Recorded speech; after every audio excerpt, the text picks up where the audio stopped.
Welcome to Seth's Sleep Sanctuary, where every nightfall becomes a pathway to peace.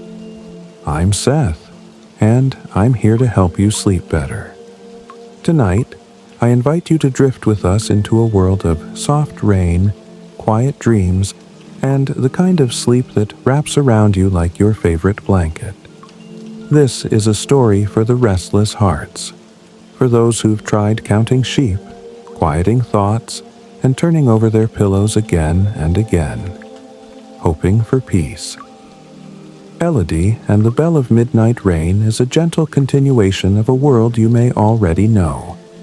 The same world where Matilda Fernwick once wandered through misty drift whistle in her magical Raincoat of Rest. But tonight, we journey to Clairouet, a quiet village in France where Elodie, a thoughtful girl with too many dreams and not enough sleep, finds her way to the same ancient hush that helped Matilda years before. Their paths will cross beneath a bell that only rings for the tired. And their meeting will awaken something in you too, a reminder that you're not alone in your search for rest.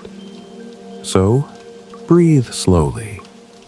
Set the weight of your day down beside you, and let Elodie's story carry you gently into sleep. This is Seth's Sleep Sanctuary, and your rest begins now. The village where rain meant dreams. There once was a little English village tucked behind whispering meadows and mossy fences. Its name was Drift Whistle, and it was known for two things: soft, never-ending drizzle, and the deepest, most peaceful sleep in all the land.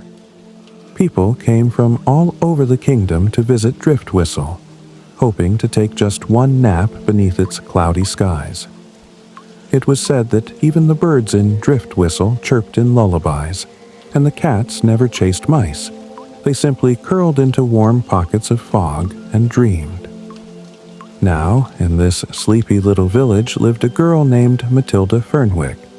She was small for her age, with cheeks the color of strawberries and eyes like morning dew. Matilda loved three things: warm bread, quiet afternoons, and the rain. She loved the way it made the rooftops sing. She loved how it painted puddles that shimmered like glass. And most of all, she loved the feeling of curling beneath a quilt as the patter tapped on her window, soft and steady, like the beat of a kind heart. But Matilda had a secret, one that only the wind and the rain truly knew. You see, Matilda had trouble sleeping. Not always, only sometimes, and not because she didn't try. She would curl up, sip her warm chamomile tea, tuck in her toes, and shut her eyes like a good sleeper should. But her mind, oh, her mind, would begin to wander. It would tiptoe down winding thoughts, skip through memories, and sometimes fly all the way to tomorrow. One evening, after tossing and turning until the stars looked tired too, Matilda sighed into her pillow. "Oh, clouds," she whispered to the window. "Why can everyone sleep but me?" The clouds, being very polite, didn't answer. But something else did. Knock, knock. Matilda blinked. Who would be knocking in the middle of the night?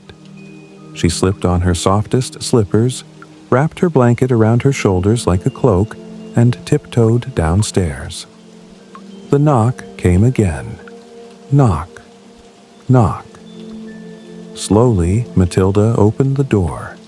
There was no one there. Only a thick ribbon of mist, twirling like a sleepy dancer, and a little wooden box sitting on the doorstep. It had no note, no name, just a single carving etched onto the lid. A tiny, delicate umbrella wrapped in ivy. Matilda picked it up. It was surprisingly warm. She opened the lid, and inside was a raincoat. Not just any raincoat. It shimmered faintly, like moonlight on a puddle. Its buttons looked like polished droplets, and the fabric, oh, the fabric, was softer than dreams and smelled faintly of lavender and old books. A note fluttered out from the sleeve. In curly, quiet handwriting, it read, "To the one who hears the rain. This is no ordinary coat. Wear it when sleep feels far. Walk gently into the drizzle and let the world hush. Let it carry you to rest." The Dream Maker. Matilda's heart thudded, not from fear, but something softer. Wonder. She looked up at the sky. Rain had begun to fall. Gentle, silken rain, the kind that whispers instead of shouts. She held the coat close, and without another thought, Matilda stepped into the night, wrapped in the Raincoat of Rest. The moment the raincoat touched her shoulders, something changed. The air smelled different, deeper, calmer. The droplets slowed, not falling but floating, suspended around her like tiny glass beads. She took a step forward. The world didn't get darker. It got softer. Each step felt lighter than the last, like her worries were untying themselves and falling behind her, forgotten. She walked past her own garden gate, past the old bakery where Mr. Wimple's bread always smelled like cinnamon and kindness, past the crooked signpost that always pointed toward maybe and someday. And then the road bent. But this time, instead of leading to the sleepy hill or the duck pond, it led somewhere else entirely. The drizzle became mist. The mist became silver, and Matilda found herself standing before something she had never seen before in Drift Whistle. A bridge of rainbows. Not bright ones like in coloring books. These rainbows shimmered like dreams half remembered. Their colors were soft, rose gray, hush blue, moon gold, and beneath the bridge flowed not water, but a slow river of stars. Matilda didn't question it. Sleepy minds don't ask too many questions. They just follow the hush, follow the quiet. She stepped onto the bridge, and everything changed. The bridge beneath Matilda's feet glowed with each step, as though it remembered the souls of dreamers before her. The stars below didn't twinkle. They shimmered like thoughts on the edge of sleep, flickering gently and fading into silver mist. No sound rose, save the soft pat of her boots and the hush of the raincoat brushing against her knees. When she reached the end of the bridge, the world before her opened like a sigh. She stood at the edge of a vast garden, but no garden she'd ever known. There were no roses, no sunflowers, no morning glories. Here, the flowers only bloomed in the night. And, oh, how they shimmered. Some blossoms curled like closed eyes, pulsing with soft light. Others unfurled like dreams, delicate and quiet. One tree nearby wore leaves like velvet, and hanging from its branches were glowing orbs, not fruit, but floating lullabies. They hummed very faintly, like music from far, far away, drifting across a memory. A figure stood in the center of the garden. She was tall and wrapped in robes the color of twilight. Her hair was silver gray and braided with vines. Around her shoulders was a shawl made of rain threads. Her eyes, when she turned, were not eyes at all. They were like candlelight seen through water. Matilda stopped, but not from fear. It was peace she felt. A soft, slow kind of peace.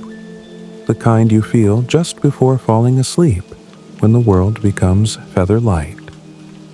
"Welcome, Matilda," said the woman in a voice like falling leaves. Matilda blinked.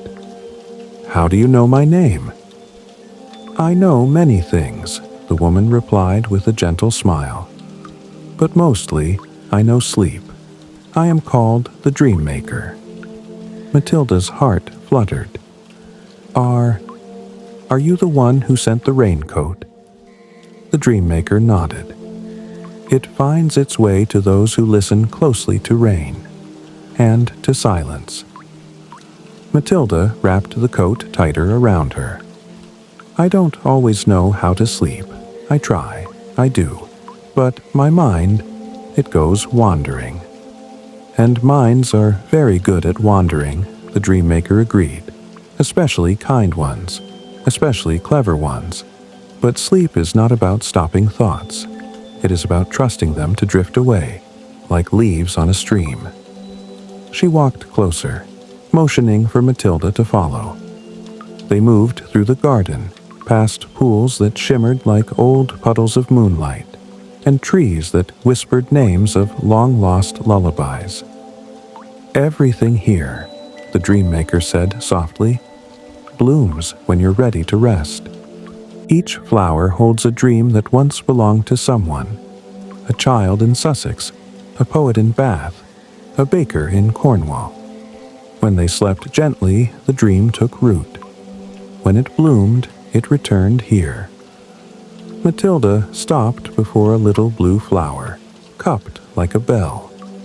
It made no sound, but in her chest she felt it ringing, a memory of a bedtime story her grandmother once told, with dragons who refused to roar and only napped in meadows. "I think I remember this," she said. "You do," said the dreammaker, "because dream gardens are watered with memory." They walked until they reached a quiet hill within the garden. Upon it sat a round, mossy bench that curved like a cradle. The dreammaker gestured. "Sit." Matilda obeyed. The woman waved her hand, and above them the sky grew darker, not in fright, but in comfort. The kind of dark that wraps around you like your favorite sweater. "You've done well to come here, Matilda." Matilda looked down. "But I haven't done anything. You listened. That is everything." Then the dreammaker reached into her sleeve and pulled out a tiny satchel, the size of a sugar cube. She opened it and blew gently toward Matilda. Out floated something soft, nearly invisible, like powdered starlight, like dandelion mist. It settled gently on Matilda's eyes, and oh, how heavy her eyelids suddenly felt. Not the heaviness of sadness, but of surrender, of a body finally saying, "You may rest now." Matilda curled up on the mossy bench.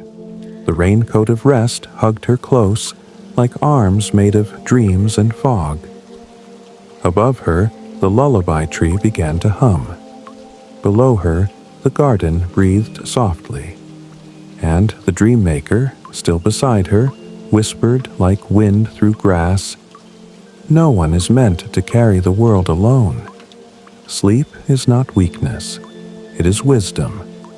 Rest is not escape, it is the return. Let go, little one. The world will wait." And with that, Matilda slept. Matilda awoke slowly, not with a jolt or a gasp, but with a long, soft breath, like the sigh of a tree when wind leaves its branches. Her eyes fluttered open, not because she forced them to, but because they simply missed the world. She was no longer in the garden. Now she lay upon a path, not of stones or grass, but of pillows. Hundreds, maybe thousands of them stretched out into the mist. They came in all shapes, some round like raindrops, some square like storybooks, others shaped like stars and sleeping cats. Their colors were pastel whispers, pale lavender, cloud gray, ocean hush, buttercream. She sat up slowly, the raincoat of rest still wrapped around her shoulders like a friend. A soft voice called from nearby. "You slept very well." It was the dreammaker, perched atop a hill made entirely of patchwork quilts. She was braiding clouds into her hair and smiled with eyes full of night skies. I did sleep, Matilda whispered in wonder. You did more than sleep, the dream maker replied. You surrendered. That is the beginning of true rest. Matilda stood up, her feet sinking gently into a velvet cushion shaped like a moon. Where am I now? This is the pillow path. Every dreamer who learns to rest passes through here. This is the place where sleep teaches you something you can carry home. Matilda blinked. Like a lesson? The dream maker shook her head gently. No, not a lesson, a reminder. Lessons you memorize. Reminders you feel. Like how warm tea tastes best after rain, or how silence can sing louder than noise. The pillows beneath her began to shift, rearranging into a winding trail lined with twinkling feathers and faint lullabies. Walk the path, the dream maker said softly. Don't rush. Let the path speak. So Matilda began to walk. Each step brought something. Not visions exactly, but feelings. Moments from her life appeared, soft as fog, and whispered to her in echoes. The first time she tried to sleep alone in the attic, and cried quietly until her mother came and hummed.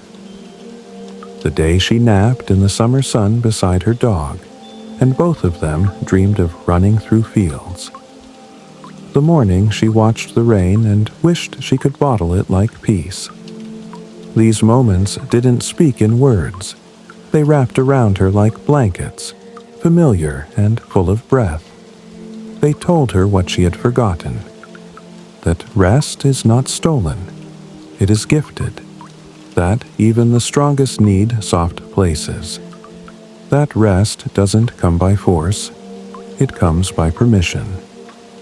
By the time Matilda reached the end of the path, her eyes were damp with softness, not from sadness, but from being full. The dream maker was waiting. You've remembered, she said. Matilda nodded. I think I've been fighting sleep like it was something I had to win, but it's not a battle, is it? The dream maker smiled. It's a homecoming. Then she handed Matilda something, a small folded letter tied with moon thread. On the outside, it read, To future you on rainy days. Keep this, she said. When sleep is far, let your fingers touch the letter. You need not open it. Just remember it's there. And so is everything you now know. Matilda took the letter and tucked it into her raincoat. The world began to dim again, not into night, but into nest. The air folded itself into comfort. The sky pulled down its blinds. The dream maker touched Matilda's forehead gently. Now, go home. And with that, Matilda fell back into the quiet. Not with a thump, with a hush. Matilda woke up in her bed. The same bed with the carved wooden posts, the patchwork quilt her grandmother had sewn from old curtains and coats, and the rain-kissed window she always stared at when her thoughts got too loud. But today, everything felt different. The sun was not yet up, but a soft gray light painted her room with hush.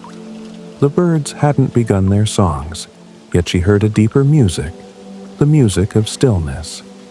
The raincoat of rest lay folded neatly on her chair, its fabric quietly glowing.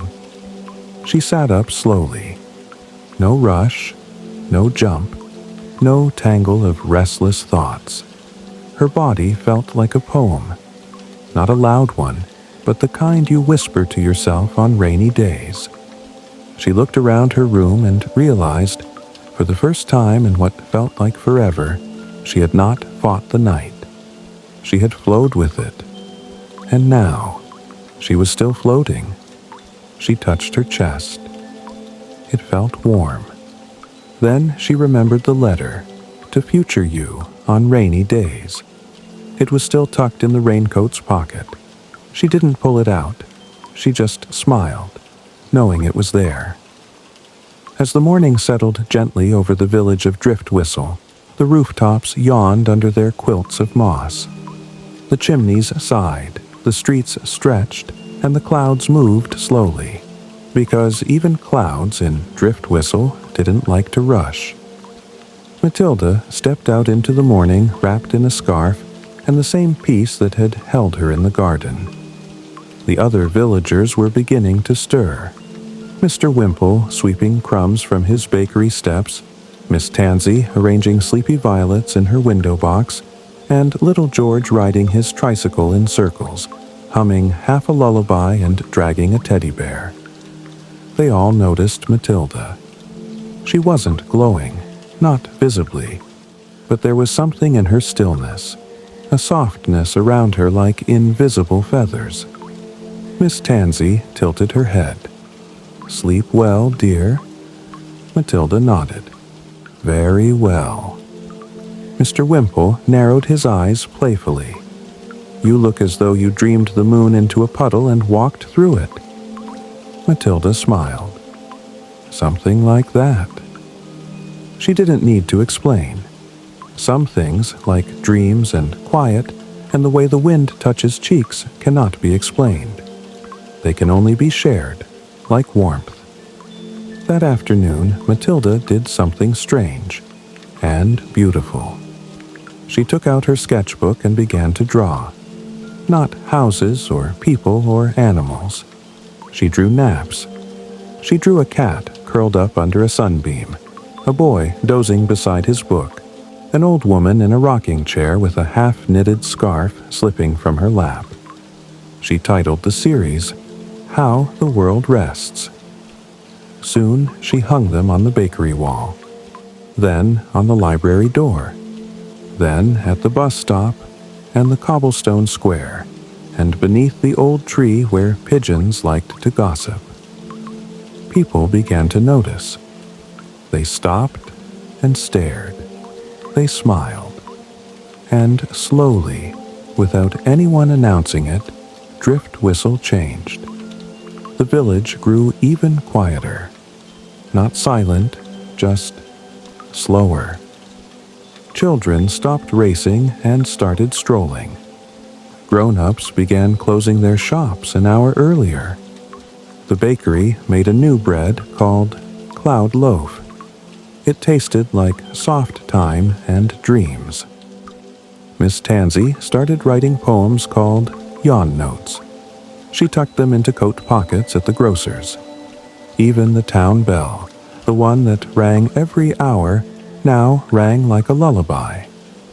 And at the center of it all, Matilda walked gently, no longer restless, no longer afraid of the night.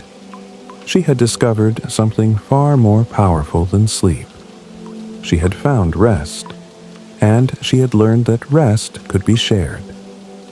That night, as rain tiptoed again across the rooftops and puddles danced beneath lamp posts, Matilda stood by her window, the Raincoat of Rest folded neatly beside her.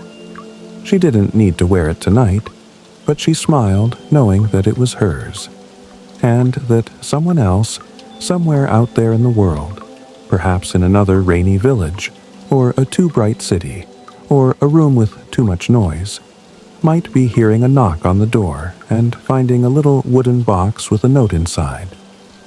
To the one who hears the rain. Matilda turned down her blanket, slid into bed, and whispered to the clouds, "Thank you." Then, with a heart light as feathers and a mind as quiet as fog, she let herself go. She didn't fall asleep. She rose into it, like mist into moonlight. It had been many nights since Matilda's visit to the Dreammaker's garden.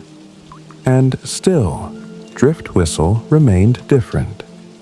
People smiled more, but they also sighed more. Not the sad kind, the restful kind. The kind of sighs that say, "I'm finally home inside myself." But something stirred in Matilda. A quiet knowing. A whisper in her coat pocket, where the folded letter still rested, unopened, unneeded, but never forgotten. The Raincoat of Rest, too, sat quietly by her bedside. She hadn't worn it since that night. It waited, not like a thing forgotten, but like a candle waiting for nightfall. Then, one drizzly evening, Matilda heard a sound she hadn't heard in some time. Knock, knock. She opened the door, but this time no box waited, no raincoat, no note. Instead, a girl, smaller than Matilda, with hair like wet feathers and eyes full of storm, stood shivering on the steps. "I can't sleep," the girl whispered, "and Mama says I need to try harder. But I try so hard it makes it worse.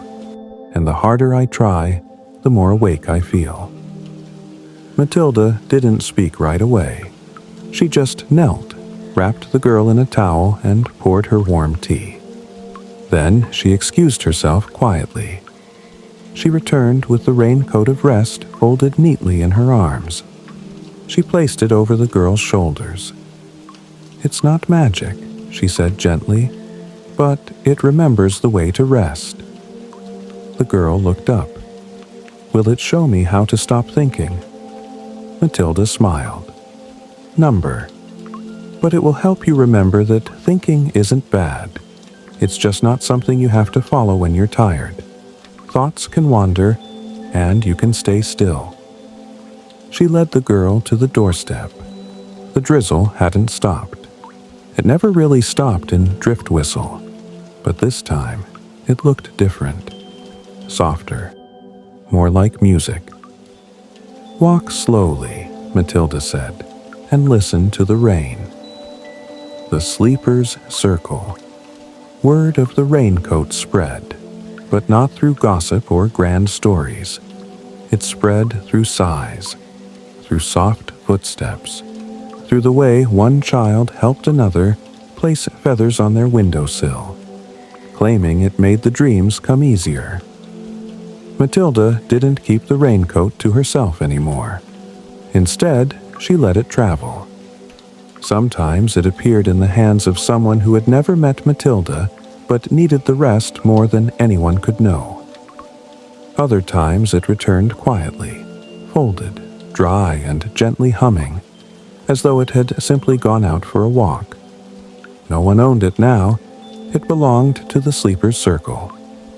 A secret ring of dreamers who didn't need to talk, only to feel.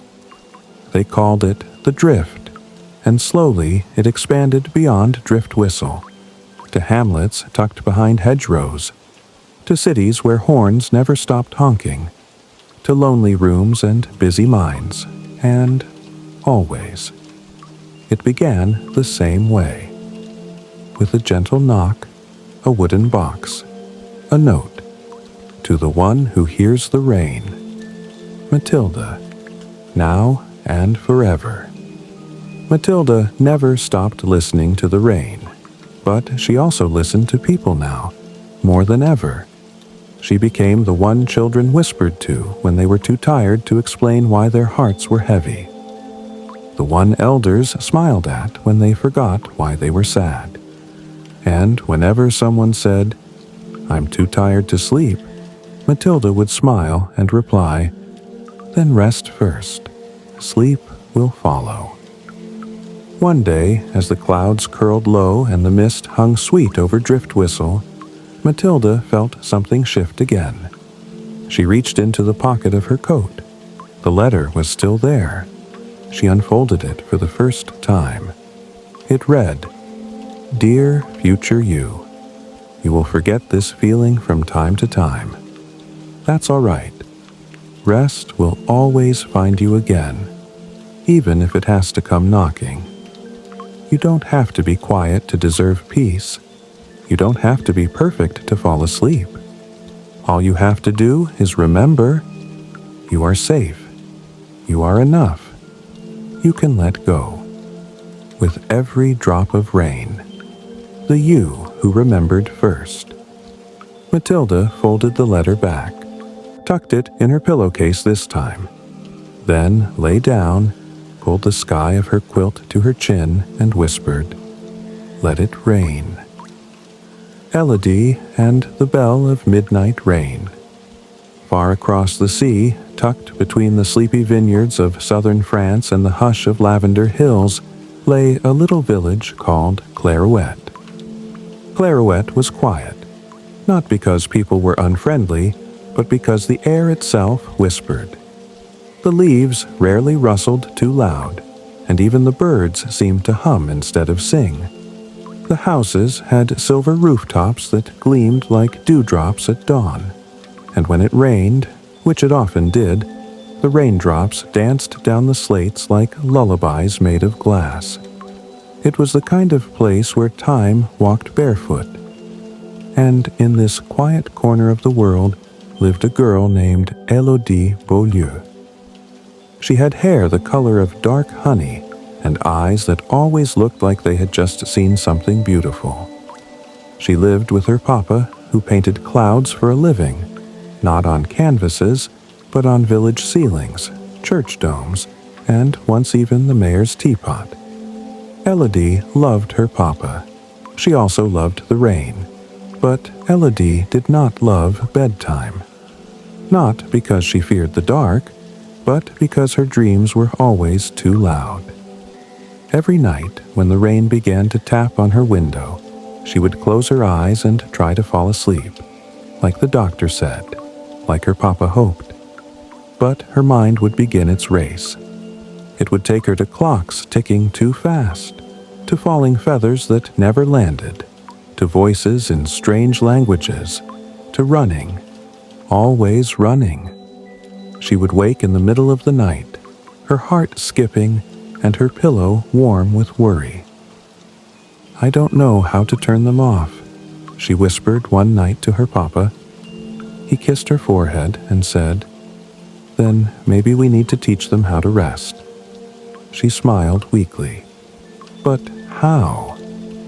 Papa didn't have the answer, but the rain did. The bell that only rang in mist. One midnight, after another restless tossing and turning, Elodie sat up in bed. The rain had returned. But tonight, it sounded different. It wasn't the usual soft tapping. It was more rhythmic, almost musical. Ding, ding, ding. She climbed out of bed, padded in bare feet to the window, and peeked out. There, in the village square, shrouded in silver mist, stood an old iron bell. It had always been there, rusted, lopsided, long forgotten.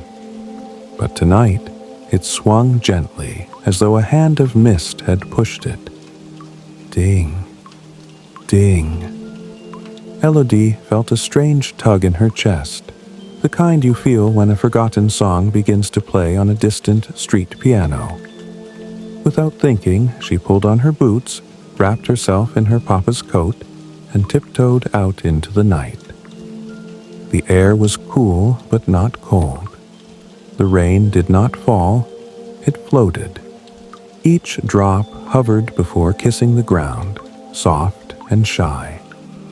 As she stepped into the square, the bell chimed once more. Ding! And at its base, nestled beneath the bell's old iron legs, was something strange. A small wooden box tied with ivy thread, dry despite the mist. Elodie knelt beside it. There was no name, no note, only a symbol carved delicately into the lid. A raincoat folded like wings. She lifted the lid. Inside was something soft, glowing faintly and impossibly warm. A coat, but not her papa's. Not anything from the village. It shimmered like dreams and moonlight stitched together. Its buttons were shaped like raindrops. Its collar smelled like the inside of a storybook. And in the sleeve, tucked like a secret, was a slip of paper. It read, "To the one whose dreams are too loud, let the rain teach you the quieter song. Wear this not to escape the world, but to enter it softly.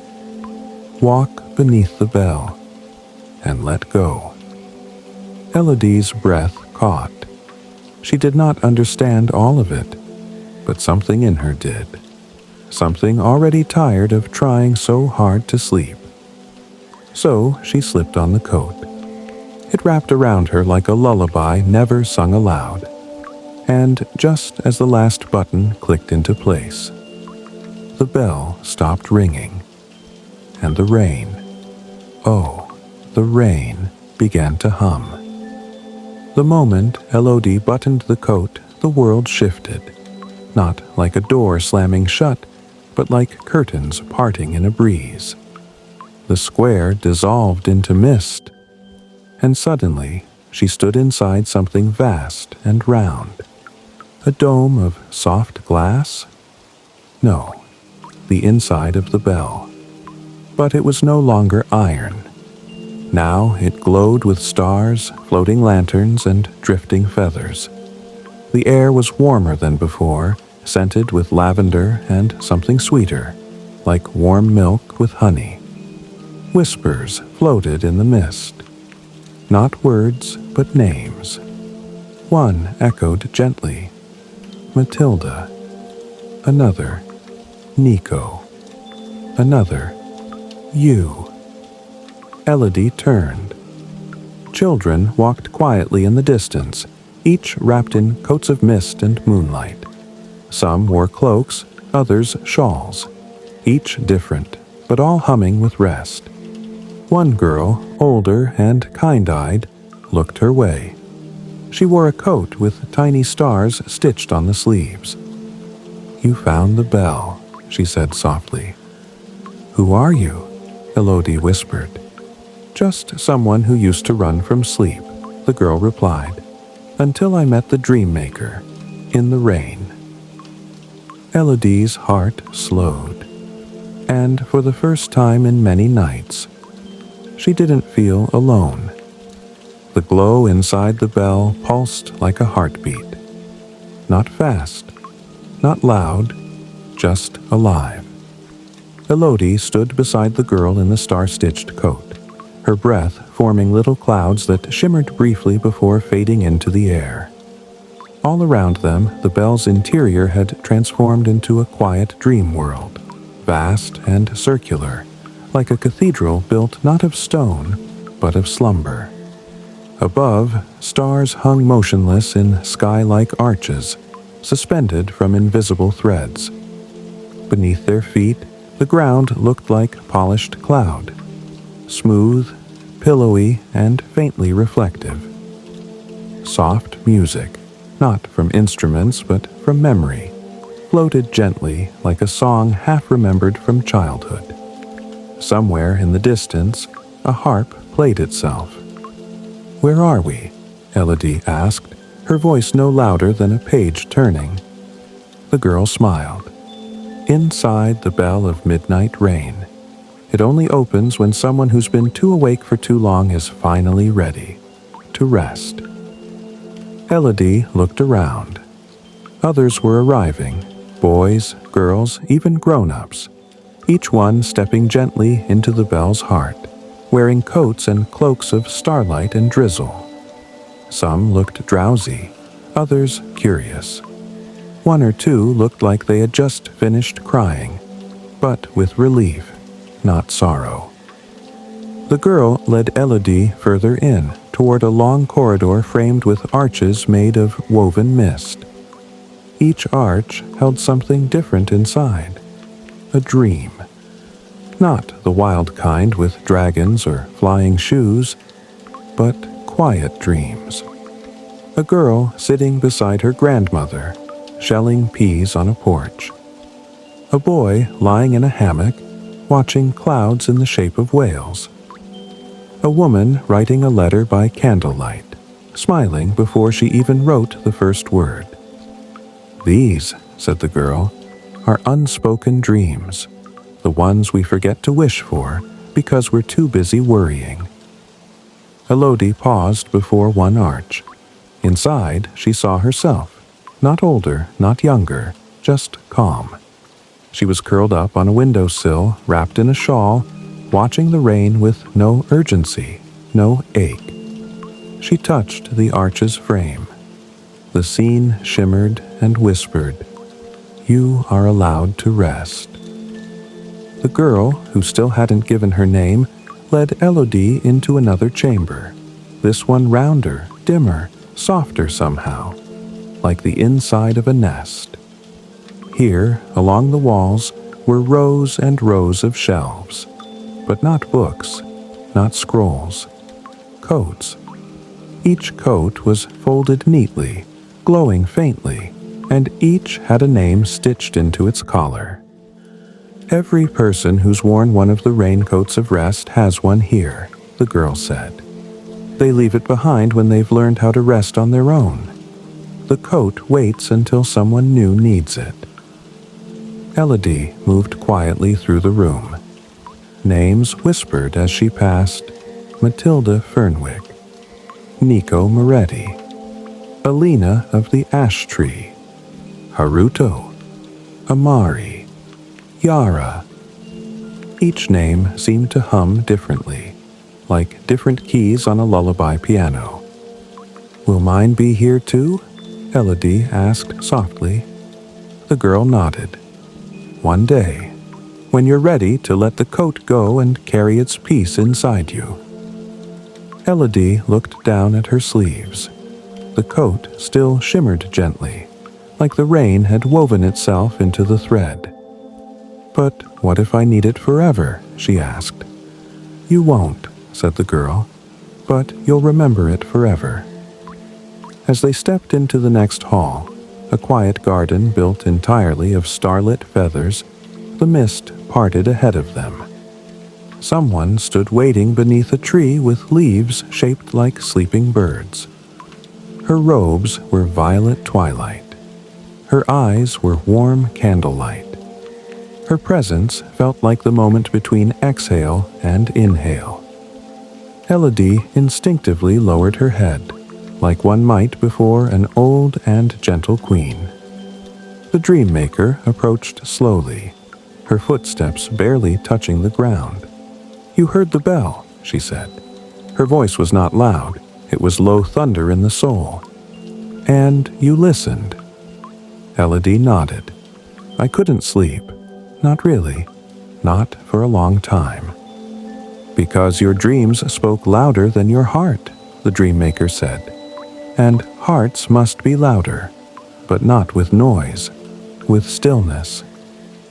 The dream maker reached out and touched the sleeve of Elodie's coat.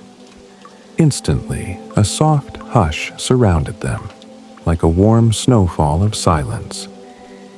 "You have a brave heart," she said, "but even the brave must learn that sleep is not surrender. It is return. Return to yourself." The dream maker led Elodie to the center of the feather garden. There was no chair, just a floating nest of woven clouds. "Will you lie down?" she asked. Elodie hesitated. "Will I dream again?" "Yes," said the dream maker, "but not run. This time you will float." Elodie took a deep breath, stepped into the nest and lay down. Her eyes blinked once, then closed. The dream of the still waters. In sleep, Elodie floated, not on waves, not in air. She floated on still water. A mirror lake that never rippled. The sky above her was full of lanterns. Below, her reflection smiled back. But it wasn't the Elodie she knew. It was the one who never rushed bedtime. The one who didn't worry about falling asleep because she had stopped trying to chase sleep. She had started letting it come. And it did. Softly, surely, like dusk wrapping around a tired world. From somewhere, she heard a voice. Her own, but wiser. "I don't need to control the dark. I only need to let it hold me." She sighed, and the sigh became wind. The wind carried her higher, and she rested, fully. When Elodie opened her eyes again, she was in her own bed. The bell was no longer chiming. The rain was falling, gentle as ever. Beside her, on the nightstand, sat the Raincoat of Rest, folded neatly. A tiny note sat atop it. You may keep it, or let it find another. Either way, you now know the path. Elodie sat up. No pounding heart, no heavy thoughts chasing each other like shadows. Just breathe. Just hush. Just her. She looked out the window, smiled at the rain, and whispered, "Let it come. I'm ready now." The next morning came slowly, the way it always did in Clairouette, first with silence, then with silver light spilling through the shutters. Elodie opened her eyes, not because a sound stirred her, or a worry pulled her from slumber, but because her body felt full. Not heavy, not light, just complete. She stretched with the kind of grace that only deep rest allows, her arms reaching toward the ceiling, her fingers curling like petals. The Raincoat of Rest lay folded beside her bed, quietly humming warmth into the room like a second sunrise. She didn't need to wear it now. She knew that. But just seeing it there made her breath steady, made the world feel softer. At breakfast, her papa looked at her carefully over a steaming cup of chicory. He said nothing at first, just sipped. Then he leaned forward with a gentle smile. "You slept." Elodie nodded, cheeks warming. "I really did." They didn't speak about it more. There was no need. Some truths are better left to drift in silence, like lanterns on a river. He simply passed her an extra slice of bread with honey, and they shared the morning like it was music. Outside, the village stirred. Soft brooms on cobbled streets, the butcher's dog barking at doves, children dragging satchels too big for their backs. The bell in the square was silent now, and people passed it without noticing. But Elodie knew what waited beneath it. She had been inside the hush, and it had changed her. The change didn't happen loudly. It never does in places like Clairouette. It began when Elodie visited Madame Fournier's shop, the one that sold thimbles, peppermint lozenges, and forgotten buttons.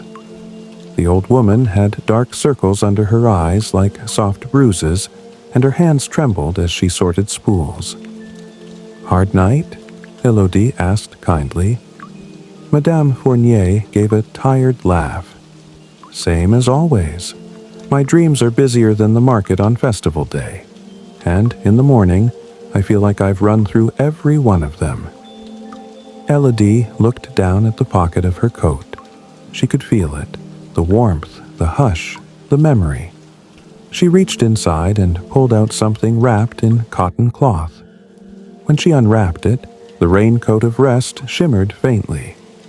She laid it on the counter between them. "Try it," she said softly. "Tonight." The old woman frowned. "A coat? In June?" Elodie shrugged. "It's not for weather. It's for what's inside you." That night, Madame Fournier wore the coat. She sat in her rocking chair, closed her eyes, and listened to the drizzle tap across her window pane. And for the first time in 20 years, she dreamed of her late husband. Not as a shadow or a ghost, but as the man who once danced with her on a kitchen tile floor. She slept until dawn, and when she woke, her hands were still, her breath was even, and the bell in her memory had rung once, gently. Word never spread with words.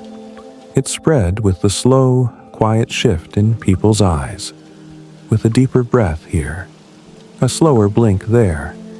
Monsieur Alain, the baker who never closed his eyes even at noon, asked Elodie if she could show him the place where thoughts stopped tumbling. Lisa, the violinist who hadn't played in weeks because her hands trembled from exhaustion, sat beneath the raincoat for an hour in her garden and fell asleep with her head on her own music stand. Children came next, little ones frightened of thunder, older ones whose growing thoughts knotted their dreams into restless webs. Elodie never offered solutions.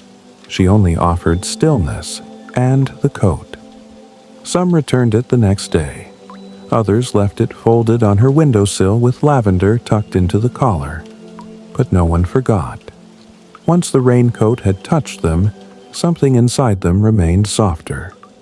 It wasn't long before the coat began to travel on its own. Once, Elodie left it by her bedside, only to wake and find it gone. 3 days later, the seamstress's apprentice came to her in tears, holding it like a treasure. "It found me," she whispered. "I didn't even ask. It just appeared." Elodie smiled. One afternoon, as she sat by the fountain reading a book of old lullabies, a boy approached. He was small, red-haired, with a stubborn jaw and tired eyes. He stood there, hands buried in his pockets. "My mama says I grind my teeth when I sleep," he muttered. "And sometimes I cry, but I don't remember." Elodie looked up. "And do you want to remember?" He shook his head. "I just want to rest without being chased." She stood and placed the folded coat in his arms. He didn't ask what it was. Children rarely do. He only clutched it tightly and ran off toward the hills. That night, a gentle wind passed through the village, rustling the silver rooftops. Somewhere, the boy dreamed of a field where wolves turned into stars. And in the morning, he woke up still, safe and smiling. Elodie never claimed to be anything special. She wasn't a healer or a sorceress, but she had seen the inside of the bell. She had heard the dream-maker's voice, and she had worn the coat. And now, she knew what Matilda must have once discovered, that the true gift of rest isn't just for the one who finds it. It's for all those they touch after. A whisper passed from heart to heart, a hush shared in secret. One evening, weeks later, Elodie walked to the bell again. She placed the raincoat beneath it, folded with care, and stepped back. "I'm ready," she whispered. The bell did not ring. It didn't need to. She turned and walked home through the mist. And the rain, gentle, endless, dreaming, followed her like a friend.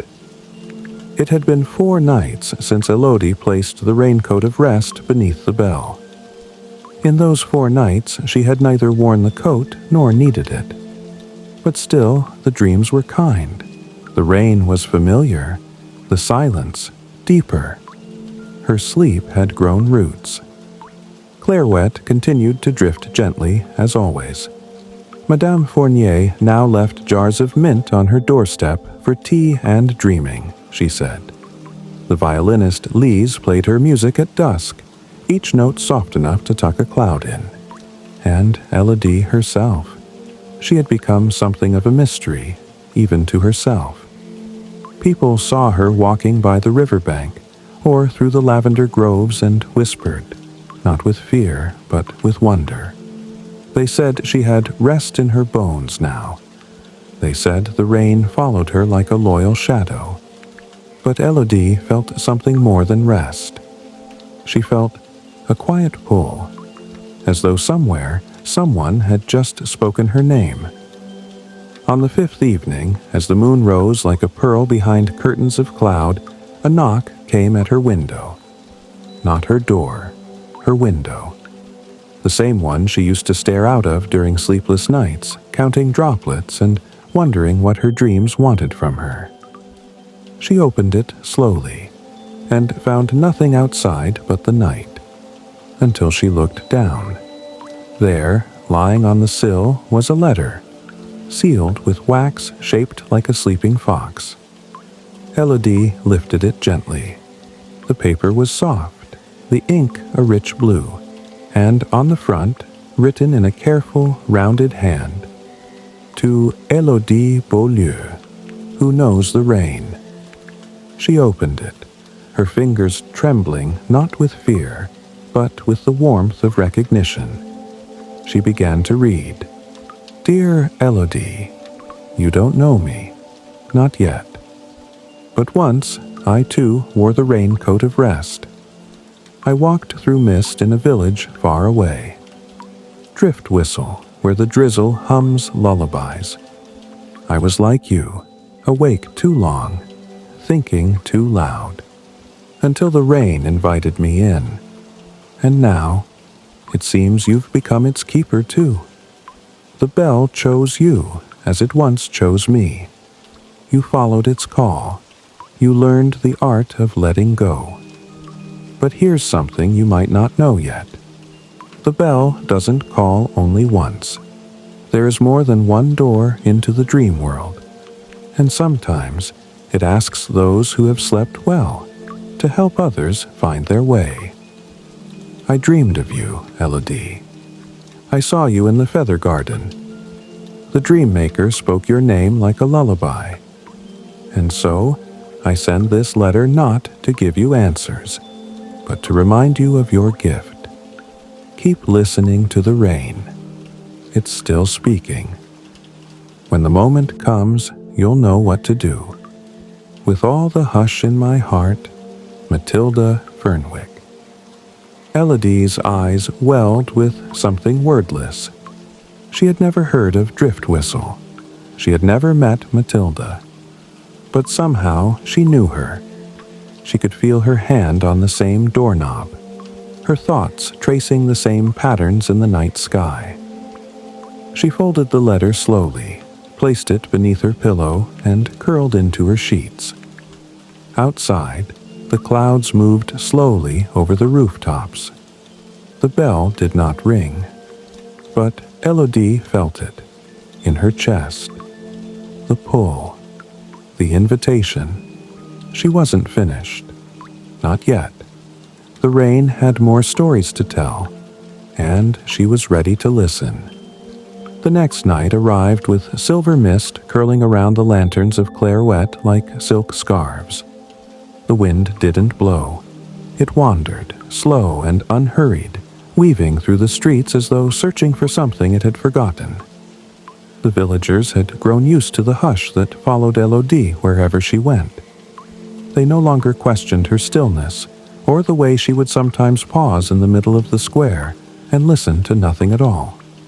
Children waved at her gently now, as if waving too hard might stir the air too loudly.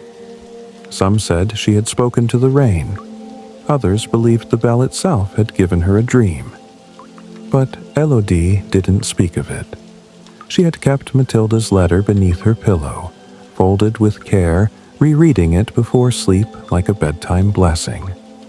The words didn't instruct. They invited. They didn't pressure. They welcomed. She had felt no need to do more than breathe and listen. But on the 7th night since returning the coat to the bell, a different kind of knock came. This time it wasn't on the door. It wasn't on the window. It was on her heart. It began with a soft tapping in her chest, the way a robin might knock gently on a branch. Not painful, just persistent. That afternoon, the clouds came earlier than usual. They rolled in over the hills like soft bread dough, slow and rising. And then the wind brought something unfamiliar.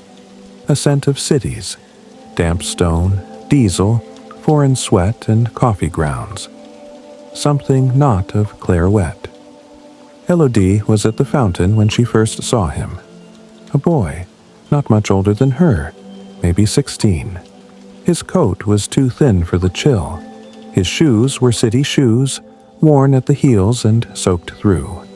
His hair was messy, like he hadn't cared for it in days, and his eyes, oh, His eyes. They were wide and tired, not from sleeplessness alone, but from wandering. He had the look of someone who hadn't rested in a long time because the world had never given him permission to. She watched him from a distance. He didn't notice her. He sat at the edge of the square, head bowed, elbows on his knees, dripping slightly from the rain that had just begun to fall in soft sheets. He wasn't crying, but he wasn't doing anything else either. Elodie approached without hurry. Her presence was a whisper. When she stood before him, the boy looked up. His eyes were dark and restless. She said nothing at first, just stood with her hands folded, the mist curling between them like a ribbon. "You don't belong here," the boy said after a moment. Elodie tilted her head. "And yet, you're here." "I was passing through. Got lost, I guess." She nodded. "That's how most people arrive." He frowned. "Most? Most who come tired." The boy rubbed his face. "I haven't slept properly I don't even know. I wake up more tired than when I lay down. I dream strange things. Same place every time. Empty train station. Lights flickering. Clock ticking backwards. Doors opening to nowhere." She sat beside him. The rain did not quicken. It fell like a lullaby whispered by clouds. "Dreams get louder when the waking world won't listen," she said. He looked at her sideways. "You talk like someone from a book." "I read quietly," she replied, "and I sleep well." He laughed, bitter. "Must be nice." She reached into her coat pocket, not for a coat, but for something she had begun to carry since the letter. A small square of fabric, no bigger than a handkerchief, but woven with threads from the Raincoat of Rest. After returning it to the bell, she had cut one piece, just one, with the dream maker's blessing in a dream. She offered it to him. He didn't take it at first. "What is this? A napkin?" "A reminder," she said.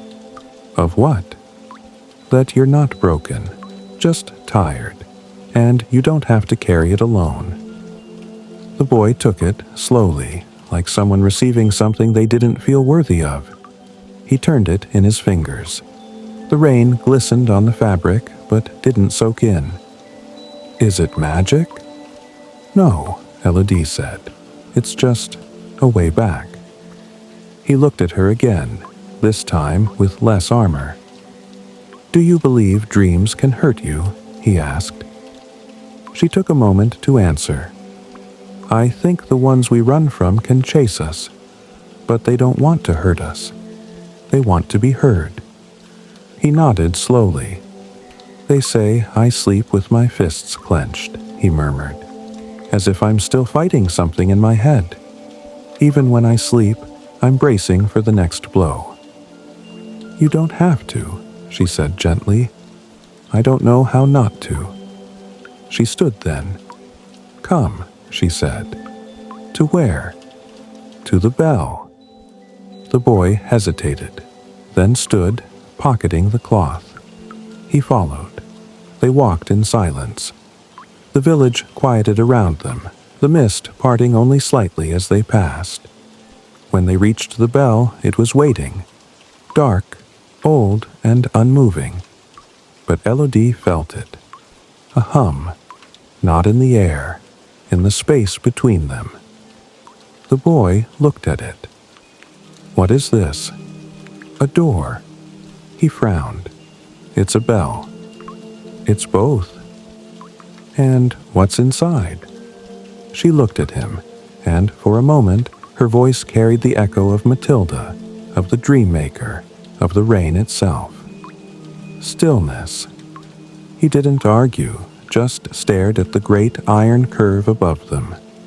She stepped forward and placed her hand on the bell. Then she stepped back. The boy looked at her. "Now what?" "You touch it when you're ready," He hesitated, and then slowly reached up. The moment his fingers brushed the metal, a sound, a breath, passed through the air, and the mist thickened.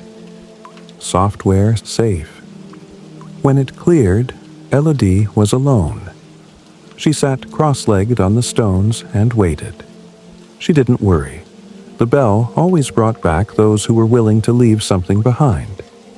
She waited for a long while. The rain continued its song. And when at last the boy reappeared, his shoulders had fallen into a new shape. Less defense, more acceptance. He sat beside her again. He didn't speak for a while. When he did, it was soft. There was a train in there, but I wasn't chasing it. It was waiting for me. I got on. The conductor looked like my mother. He paused. She didn't say anything, but she nodded. Elodie said nothing, only listened. He looked down at his hands. They weren't clenched. The silence between them was no longer filled with questions, only peace. Eventually, he stood. "I don't know where I'm going next," he said. "You don't have to decide tonight." He nodded. "But wherever I go, I think I'll sleep first." She smiled, and the boy walked off into the mist, quieter than when he had come. As Elodie turned to walk home, she glanced once at the bell. It stood unchanged. But something inside her whispered. It rang for him. Because you listened. And for the first time in her life, Elodie did not feel like just a dreamer. She felt like a dream guide. Not one who led, but one who waited with stillness, so others could find their way home. The days in Clairwet unfolded like pages of a well-loved book, each one familiar, yet filled with subtle nuances that made them unique. The village, with its silver rooftops and lavender-scented air, had embraced a newfound tranquility. The bell in the square remained silent, its presence a comforting reminder of the mysteries it held. Elodie continued her quiet walks through the village, her footsteps echoing softly on the cobblestone paths. She visited Madame Fournier's shop, where the old woman now hummed lullabies as she arranged her wares. The children greeted Elodie with shy smiles, their eyes reflecting the peace they felt in her presence. One evening, as the sun dipped below the horizon, casting a golden hue over the village, Elodie found herself drawn to the bell once more. She stood before it, her fingers grazing the cool metal surface. A gentle breeze stirred, carrying with it the faint scent of rain. As she closed her eyes, a soft chime resonated from the bell, not loud, but enough to stir something deep within her. When she opened her eyes, the world around her had shifted. The village square was bathed in a silvery mist, and the air was filled with the scent of blooming jasmine. From the mist emerged a figure, a young girl with hair the color of midnight, and eyes that sparkled like stars. She wore a cloak woven from moonlight, and her presence exuded a calm wisdom. "Elodie," the girl spoke, her voice like a gentle melody. "The time has come." Elodie nodded, understanding without needing further explanation. She followed the girl through the mist, their path illuminated by the soft glow of lanterns that floated in the air like fireflies. They arrived at a clearing where others had gathered, individuals from different walks of life, each bearing the serene aura of those who had found peace within themselves. Among them, Elodie recognized familiar faces. The boy who had once sat by the fountain, now standing tall with a calm demeanor. Madame Fournier, her eyes twinkling with joy, and even Matilda Fernwick, whose presence radiated warmth. At the center of the gathering stood the Dream Maker, her robes shimmering with the colors of dawn. She addressed the assembly, her voice resonating with gentle authority. You have all walked the path of rest and have found solace in the embrace of dreams. Now, you are called to guide others, to share the gift of tranquility with those still searching.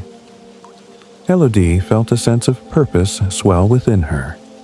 She understood that her journey had come full circle, not as an end, but as a new beginning.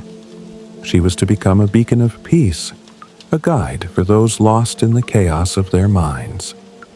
The dream maker approached Elodie, placing a hand over her heart.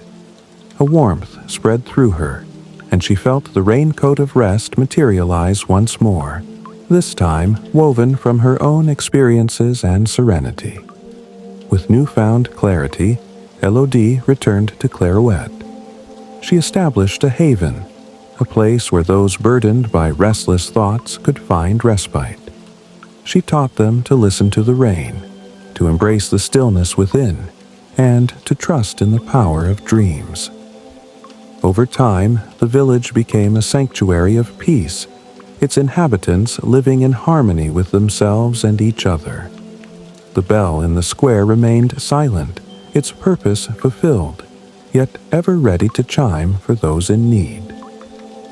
Elodie's legacy endured, her teachings passed down through generations, and though she eventually became one with the mist, her presence lingered in the gentle rain, in the hush of the night, and in the dreams of those who found solace in the raincoat of rest.